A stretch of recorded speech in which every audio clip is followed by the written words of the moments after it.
జగనన్న ప్రభుత్వంలో ఎక్కడ కూడా రాష్ట్రంలో. బాపట్ల ఎమ్మెల్యే వేగేశ్వర నరేంద్ర వర్మ 9వ వార్డులో పర్యటిస్తున్న సందర్భంగా బోయిన శివమ్మ అనే మహిళ టీడీపీ పార్టీలో రాలేదన్న అక్కసుతో పెన్షన్ తీసివేశారని మాజీ ఎమ్మెల్యే కోన రఘుపతి ఆరోపించారు. వాస్తవాలు తెలుసుకోకుండా ఎమ్మెల్యే నోటికి ఏది వస్తే అది మాట్లాడడం కరెక్ట్ కాదని, మరి కూటమి ప్రభుత్వం వచ్చి సంవత్సరం కాలం గడుస్తున్నా ఆ మహిళకు వేగేశ్వర నరేంద్ర వర్మ పెన్షన్ ఎందుకు ఇప్పించలేకపోయారో సమాధానం చెప్పాలని ప్రశ్నించారు.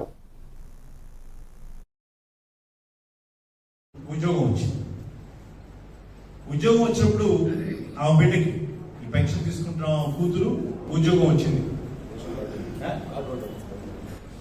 కార్డులో కూతురు కూడా ఉంది. కూతురు మరి గవర్నమెంట్ ఉద్యోగం వస్తే ఇస్తారా పెన్షన్? ఇవ్వరు కదా.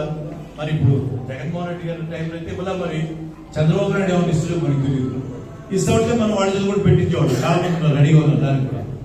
మరి ఇవాళ సంవత్సరం దాటింది, 11, 12, 13 నెలలు అయింది. 13 నెలలు ఒక పెన్షన్ ఇచ్చిన దాఖలా లేదు. ఆమె పక్షాన్ని మేము మాట్లాడుతున్నాం.